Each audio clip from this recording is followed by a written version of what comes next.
और उधर बिपरजॉय तूफान का असर राजस्थान के कई जिलों में देखा जा रहा है। अब राजस्थान के जालौर में बाढ़ जैसे हालात पैदा हो गए। भारी बारिश की वजह से जालौर के सांचौर में पांचला बांध टूट गया है। बताया ये भी गया कि बांध का पानी नर्मदा लिफ्ट कैनाल में जाने से कैनाल टूट गई है, जिससे आसपास के इलाकों में जल भराव हो चुका है। लोगों की मुश्किलें यहाँ पर बहुत ज्यादा बढ़ चुकी है। ये बड़ी खबर आपको बता रहे राजस्थान के जालौर से। ये इस वक्त की बड़ी खबर है। भारी बारिश पहले ही हो रही थी, लेकिन उसके बाद देखिए पांचला बांध टूट गया है और बांध का पानी बहुत तेज रफ्तार में आसपास के इलाकों में भर चुका है, जिससे बाढ़ जैसे हालात यहाँ पर पैदा हो चुके हैं। जो आसपास गांव हैं, लोगों के घर हैं, उनके लिए मुसीबत बहुत ज्यादा हो चुकी है, क्योंकि जैसे ये बांध टूटा उसकी स्पीड बहुत ज्यादा थी और बहुत रफ्तार के साथ ये पानी आसपास के इलाकों में भरता चला गया।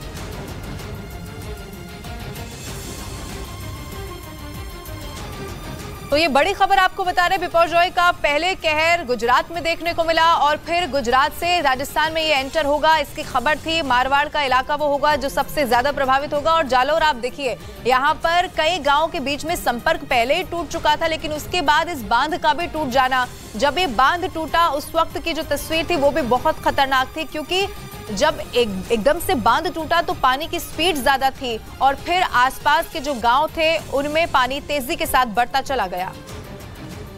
तो बिपरजॉय तूफान के राजस्थान पहुंचने के बाद वहां के हालात बहुत ज्यादा बिगड़ गए हैं। जालौर जिले में बाढ़ जैसे हालात बन गए हैं। राजस्थान में तूफान की दस्तक के साथ ही तेज हवाओं के साथ भीषण बारिश भी होने लगी, जिससे राजस्थान के कई इलाकों में बाढ़ जैसे हालात बन गए। जालौर जिले में सड़कों पर पानी भर गया, जिससे लोगों को मुश्किलों का सामना करना पड़ा। साथ ही नदियों में उफान आने की वजह से भीनमाल और सांचौर कस्बों के बीच संपर्क टूट गया। प्रशासन ने आपदा प्रभावित इलाकों में अनाउंसमेंट कर लोगों से सुरक्षित जगह पर जाने की अपील की। आप अभी अपने सुरक्षित स्थान पर अभी चले जाइए। भीषण बारिश की वजह से जालौर के कई इलाकों में कई फीट पानी भर गया। 50 से 60 किलोमीटर प्रति घंटा की रफ्तार से चली हवाओं ने हालात को और ज्यादा बिगाड़ दिया। और उधर बिपरजॉय तूफान का असर राजस्थान के बाड़मेर में भी देखने को मिला है और बाड़मेर में तेज हवाओं के साथ भीषण बारिश हुई, जिससे कई इलाकों में पानी भर गया। बिपरजॉय तूफान की वजह से बाड़मेर में 15 घंटों से ज्यादा बारिश हुई, जिसकी वजह से लोगों को मुश्किलों का सामना करना पड़ा और सेड़वा, धनाऊ, चौहटन समेत कई इलाकों में जल जमाव हो गया।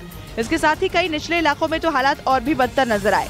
इसके साथ ही तेज हवाओं की वजह से बिजली व्यवस्था प्रभावित रही। कई जगह पर पेड़ गिरने की वजह से बिजली के खंभे गिर गए और लाइनें टूट गईं। और राजस्थान के चौहटन में बिपरजॉय तूफान का बड़ा असर दिखाई दिया। भीषण बारिश की वजह से इलाके तालाब में तब्दील हो गए और लोग घरों में कैद होने के लिए मजबूर हो गए। राजस्थान के चौहटन इलाके में ज्यादातर इलाकों में जल जमाव ने हालात को बदतर बना दिया। भीषण बारिश की वजह से कई इलाके पानी में पूरी तरह से डूबे नजर आए और लोग घरों में कैद होने के लिए मजबूर दिखे। बिपरजॉय तूफान की वजह से तेज हवाओं के साथ भीषण बारिश हुई, जिसके चलते लोगों के घरों में पानी भर गया और लोगों को मुश्किलों का सामना करना पड़ा। और उधर राजस्थान पहुंचे बिपरजॉय तूफान की वजह से बाड़मेर में जबरदस्त बारिश हुई है, जिसकी वजह से कई इलाकों में जल जमाव की स्थिति हो गई और इलाकों में पानी भरने की वजह से बाड़मेर के कई इलाकों में लोग फंस गए। धनेऊ इलाके में ऐसे ही हालात में फंसे दर्जनों लोगों का रेस्क्यू किया गया। सिविल डिफेंस के लोगों ने भीषण बारिश के बीच फंसे लोगों को सुरक्षित जगह पर पहुंचाया। भीषण बारिश की वजह से कई इलाके टापू की तरह नजर आए और वहाँ कई फीट तक पानी भर गया। ऐसे इलाकों में सिविल डिफेंस के लोगों ने अभियान चलाकर लोगों को सुरक्षित जगह भेजा। और बिपरजॉय तूफान ने अब बाड़मेर जिले में भी रौद्र रूप दिखाना शुरू कर दिया है। चौहटन कस्बे में लगातार हो रही बारिश की वजह से 3 से 4 फीट तक पानी भर गया है। कई घरों के अंदर पानी घुसने से लोगों को काफी परेशानी का सामना करना पड़ रहा है। आलम यह है कि घरों का सारा सामान पानी भरने से भीग गया है। तस्वीरें दिखाऊंगा। मेरे जो पाँव है, ये पाँव नहीं थम रहे हैं, इतना स्पीड से ये पानी आ रहा है। वहीं हालात को दुरुस्त करने के लिए प्रशासन पूरी तैयारी के साथ जुटा हुआ है। बिपरजॉय तूफान को लेकर जारी चेतावनी के बीच नागौर में भी बारिश का दौर अब शुरू हो चुका है। नागौर शहर और आसपास के गांवों में कल शाम से ही लगातार रुक कर बारिश हो रही है। कल सुबह से ही आसमान में काले बादल छाए हुए थे। दिन भर बादल छाए रहे और दोपहर बाद शाम के वक्त तेजी से बारिश हुई, जिससे इलाका जलमग्न हो गया। बिपरजॉय तूफान को लेकर नागौर समेत आसपास के इलाकों में अलर्ट जारी किया गया है। लोगों से अपील की जा रही है कि बिना किसी काम के घरों से बाहर न निकलें। और गुजरात में बिपरजॉय तूफान प्रभावित इलाकों का दौरा करने पहुंचे केंद्रीय गृह मंत्री अमित शाह ने एक प्रेस कॉन्फ्रेंस कर हालातों की जानकारी दी और इससे पहले उन्होंने बिपरजॉय तूफान से सबसे ज्यादा प्रभावित कच्छ का हवाई दौरा किया और इस दौरान उन्होंने मांडवी के अस्पताल में घायलों से मुलाकात भी की। दौरे के बाद उन्होंने कहा कि ज्यादातर इलाकों में सभी लोग सुरक्षित हैं, कहीं भी किसी व्यक्ति की जान नहीं गई। सफलता के साथ बिपोरजॉय का सामना किया है। बिपोरजॉय तूफान के टकराने के बाद गुजरात में 140 किलोमीटर प्रति घंटा की रफ्तार से चली हवाओं की वजह से गुजरात में 234 मवेशियों की जान चली गई, जबकि 47 लोग घायल हुए। गृह मंत्री अमित शाह ने बिपोरजॉय तूफान का सामना कर चुके गुजरात के मुख्यमंत्री से लेकर आपदा प्रभावित इलाकों के प्रधानों का भी आभार व्यक्त किया। साथ ही उन्होंने उन संस्थाओं के सहयोग का भी धन्यवाद किया जिन्होंने मुश्किल वक्त में लोगों की मदद की। और उन्होंने बिपोरजॉय तूफान से प्रभावित किसानों से भी मुलाकात की। अमित शाह आपदा प्रभावित इलाकों का दौरा करने के लिए गुजरात पहुंचे थे।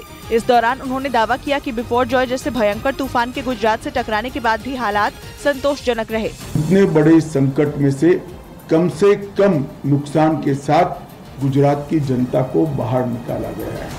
आपदा प्रभावित इलाकों के दौरे के दौरान अमित शाह अस्पताल में भर्ती घायलों से मिले। साथ ही उन्होंने रिलीफ कैंप का भी दौरा किया और रेस्क्यू टीम से मुलाकात की।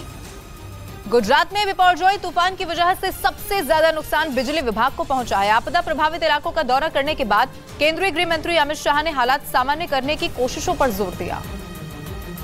क्योंकि बिपोरजॉय तूफान की वजह से गुजरात में कई हजार बिजली के खंभे टूट गए और बिजली की लाइनों को बड़ा नुकसान पहुंचा, जिसकी वजह से कच्छ सौराष्ट्र में सैकड़ों गांवों में बिजली नहीं है और वहां सबसे बड़ी किल्लत पीने के पानी की है। अमित शाह ने इन मुश्किल हालातों को सामान्य करने पर जोर दिया।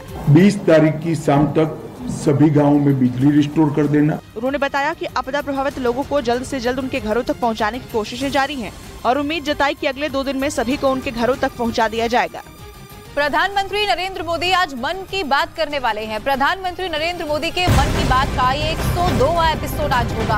आमतौर पर महीने के आखिरी रविवार को टेलीकास्ट होने वाला ये शो इस बार 1 हफ्ते पहले प्रसारित हो रहा है। प्रधानमंत्री नरेंद्र मोदी के मन की बात कार्यक्रम में इस बार रामपुर की करीब 2000 मुस्लिम महिलाएं भी नजर आएंगी। रामपुर की मुस्लिम महिलाओं से प्रधानमंत्री मोदी अपने मन की बात कहेंगे। प्रधानमंत्री के इस कार्यक्रम को लेकर मुस्लिम महिलाएं काफी उत्साहित हैं। और प्रधानमंत्री नरेंद्र मोदी 21 जून को अंतर्राष्ट्रीय योग दिवस पर संयुक्त राष्ट्र में होने वाले समारोह में शिरकत करेंगे। जानकारी के मुताबिक इस समारोह में 180 से ज्यादा देशों के लोग शामिल होंगे। संयुक्त राष्ट्र महासभा के 77वें सत्र के अध्यक्ष साबा कोरोस्सी भी इस समारोह में भाग लेने वाले हैं। आपको बताएं, साल 2014 में संयुक्त राष्ट्र ने 21 जून को अंतर्राष्ट्रीय योग दिवस के रूप में घोषित किया था। प्रधानमंत्री नरेंद्र मोदी 9वें अंतर्राष्ट्रीय योग दिवस पर संयुक्त राष्ट्र मुख्यालय में पहली बार योग सत्र का नेतृत्व करने जा रहे हैं, जो कि हमारे देश के लिए गौरव का विषय है। और उधर मध्य प्रदेश की राजधानी भोपाल में अवैध मजार बनाए जाने का मामला सामने आया। वहां निर्माण के लिए प्रतिबंधित इलाके कलियासोत डैम के कैचमेंट एरिया में अवैध मजारें बनाई गई, जिसका विरोध शुरू हो गया और प्रशासन ने भी सरकारी जमीन पर बनाई जा रही इन अवैध मजारों पर एक्शन लेना शुरू कर दिया। चौंकाने वाली बात यह रही कि राजधानी भोपाल में प्रतिबंधित इलाके में इतनी बड़ी संख्या में अवैध मजारों का निर्माण किया गया, लेकिन प्रशासन को इस बात की भनक तक नहीं लगी। मामला तोड़ पकड़ने के बाद जिलाधिकारी ने जांच के आदेश दिए। दावा किया गया कि जमीन कब्जाने के लिए अवैध मजारों का निर्माण किया गया।